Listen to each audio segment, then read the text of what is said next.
Hi, my name is Michelle Miller. I'm a metastatic breast cancer survivor, and I come to the support group meetings because I enjoy sharing my story with others. I enjoy listening to the others share their story and share information that they might have learned along their journey. Hello, everyone. That was Michelle. And Michelle is one of our great survivors that attends our breast cancer support groups. And she just was so excited about October being Awareness Month. And she's had such an amazing experience in our support groups. And she wanted to just let everyone know that it's a great place to just feel connected, find community, find support, and get that help you need when you're going through treatment. She's always talking about all the advice that she received from her peers and tips, and now as someone who's past treatment, she's there to kind of give back to our newbies that attend. At Ironwood, we have a couple of support groups. I'm going to share some information with you on our screen so you can see what I'm talking about. So we have two support groups. Now, here's the awesome thing about peer support groups. You can meet with one of your social workers and talk to us, get a consultation, get some professional advice, maybe even see a counselor in the community.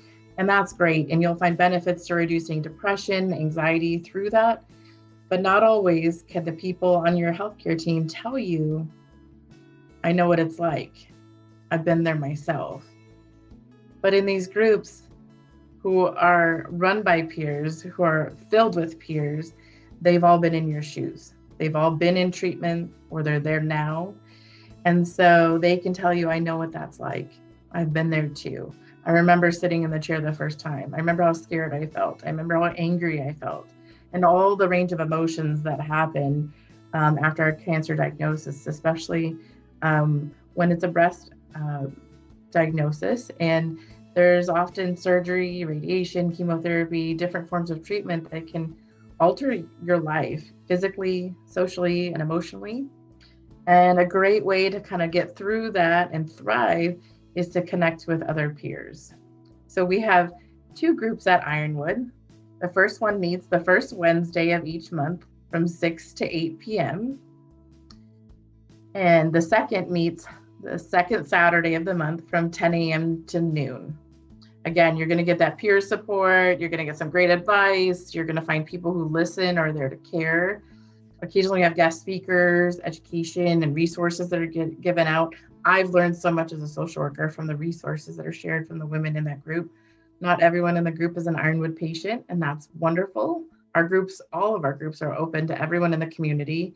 You just have to connect with one of the social workers to get an invite to be a part of the meeting and ensure it's going to be a good fit for you. And together you can learn about how others are experiencing their treatment and how they're surviving, dealing with that fear of reoccurrence. That was a big topic in our group this past weekend. Our groups have been on Zoom since March 2020, and we're excited to announce that the two breast groups starting in November will be hybrid, which means up on the screen, we will have everyone who wants to participate by Zoom, but in the room, in person at our offices, we will have individuals who want to attend. And so the Wednesday group will take place in Chandler at our Chandler office. And the second Saturday group takes place at our Scottsdale location. So again, if you're interested in connecting, call Supportive Care Services, talk to me, Nicole or Ruth, the other social worker in the East Valley, and we can get you added to that invitation list. Another great program that we have is our Breast Cancer Survivor Program. It's run by Dr. Heidi Rula. She's our integrative oncologist. And it's a 12-week course, and it navigates all facets of breast cancer survivorship. Addresses nutrition, healthy sleep, get moving every day, as well as stress management skills. The two social workers do appear, and we talk about fear of recurrence. We talk about imagining the new you and, the changes that happen to you during treatment and how life can be different, can be the same, can be a whole new opportunity for you once treatment's done. And it's just a good, supportive group environment. There's so many ladies that join on to attend. It's a virtual course. They're on Wednesdays. And we rotate. So right now it's currently an evening class, and it started September 14th and goes through middle of December, and it's in the evening. Starting in January, we'll move back to a midday session on Zoom, and that'll run for 12 weeks. And then vice versa, when that one's done, we'll kind of move back to an evening class. So if daytime works better for you, we can get you signed up for that one. If evening works better for you, we'll get you signed up. But again, many topics on there. It's free, and it's just a great resource. So you can contact Emily, who's our medical assistant and team guru, at wellness@ironwoodcrc.com, and ask her any questions and to reserve your spot.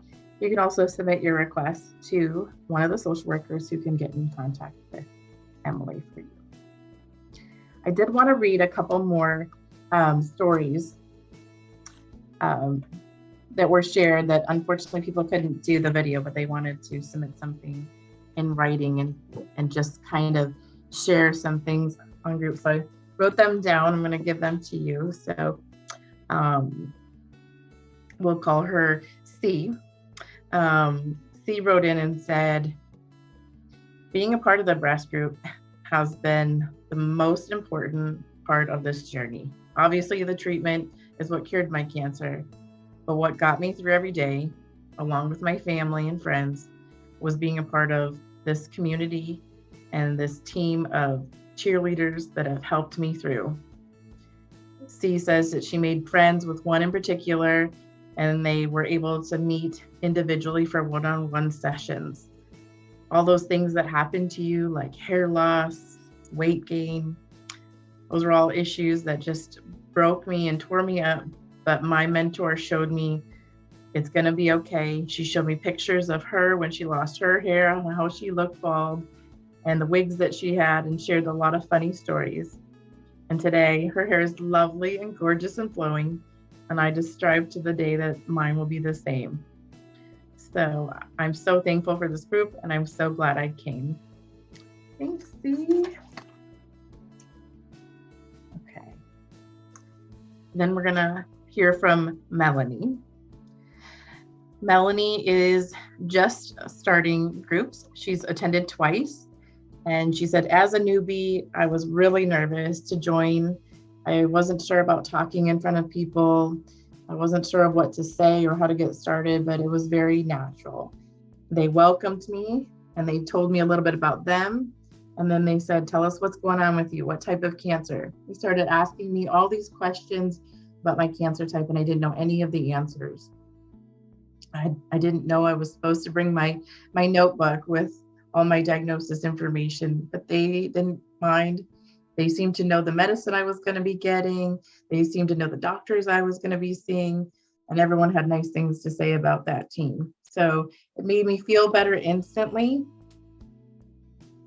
to know that I had picked a good doctor, been a part of a good team, and had these people there that were willing to give me support and encouragement along the way.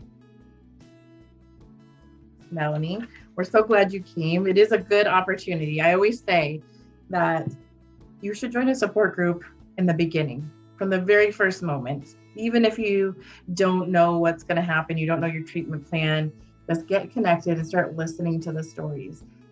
And you have to be careful about the groups you go to. Some of those online groups, Facebook groups, some of them are good, but some of them can be scary. Some of them don't give very good information. Ours are always facilitated by social workers, and we make sure that good information is being given. We make sure it's a safe place for you to talk. We have what we call the Vegas rule, which is what's said in the room stays in the room, and even on virtual, and that applies too. So we want you to be able to come in and share, be able to come in and vent some frustrations. We've had patients from all over our practice, other practices, come in and talk amazingly about their doctors, and we welcome good references and suggestions. But we've had some patients too who are a little frustrated, and that's okay. It's an emotional time. There's ups, there's downs, but the good part is that's a safe place for you to talk. So we always encourage that to just come along the way, in the middle of treatment, post-treatment, find out how to survive and thrive. One last testimonial, and I want to thank you for joining me again. It was so nice to hear from Michelle, and and see her. She had stepped away from groups for a while and then came back, and she's just been this ray of light and support and advice for the ladies in her group. So we're so glad to see her again. Last one is from Tina. Tina says, "Hey everyone, I thought that going to a support group meant that I was going to need a box of tissues, and I was going to come home crying and feeling down because of hearing about everything I was going to have to go through and how horrible it was going to be. And instead, I was inspired. There was women who are working through treatment who didn't seem to care that they lost their hair and were bald. They had good advice for everything, good tips, like put your aloe gel and your Aquaphor in the refrigerator so it's nice and cool after you come home from radiation. I even got advice about bras and prosthesis information as I was not decided about how I was going to do reconstruction. Some of the women even kind of showed me some of their stories and their pictures from their journey, and that really helped to see the options I had in real life. Tina also says that, you know, there's been groups where I've come and we've laughed, we've smiled, we've talked about grandkids, we've talked about weddings, we've talked about funerals. And sometimes it's not even cancer at all that we talk about, but that's okay too. Sometimes it's just nice to be in a room with other people who know. And that's what these groups give to me. I'm so glad to have this opportunity, and I hope that others join us. We're always looking for new newbies like me. Well, thanks, Tina. That's so good. Thank you all for kind of joining in this very short video, but we wanted to take a moment and just give a shout out to our 2 groups at Ironwood and some of the testimony that these groups really do create this network of breast cancer patients. We've had a lot of good speakers in the Saturday group over the years. We've had some of our surgeons come. We've had our dietitians come, genetics counselors come. We've had Dr. Rula come. We've had people in the communities. Sarah from Lunar Physical Therapies come down to kind of show us some tips on stretching and working out scar tissue, as well as even some well woman exercises. So, you know, there's always good opportunity and education available. And we hope that you can join us at one of our groups. Again, contact social work at socialwork@ironwoodcrc.com and request information about attending the breast cancer support groups. Or reach out to your social worker directly, either me or Ruth in the East Valley. We'll be happy to include you and get you involved. Take care. Bye-bye.